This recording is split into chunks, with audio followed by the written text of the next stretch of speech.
Mind control سنا تو ہے، پتہ نہیں کیا کیسے جاتا ہے۔ پتہ لگ جائے تو میں CIA نہ بن جاؤں۔ او بھائی، آپ دوسروں کا مائنڈ کنٹرول سمجھ رہے ہیں، میں اپنے دماغ کی بات کر رہا ہوں۔ منکی برین سارا دن ادھر سے ادھر چھلانگیں لگاتا ہے، کبھی لوگوں کی حرکتیں اور کبھی اس کے اپنے خیالات اندر انتشار پیدا کرتے ہیں۔ کبھی ان کو دباتا ہوں اور کبھی ان کو کنٹرول کرتا ہوں۔ لیکن کسی کی غلط بات پر اگر جذبات کو میں نے کنٹرول کیا تو کیا کنٹرول کیا یا دبایا؟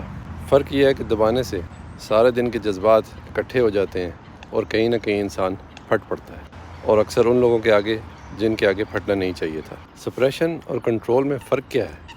سپریشن سب کانشیس بیہیویئر، جبکہ کنٹرول کانشیس بیہیویئر ہے۔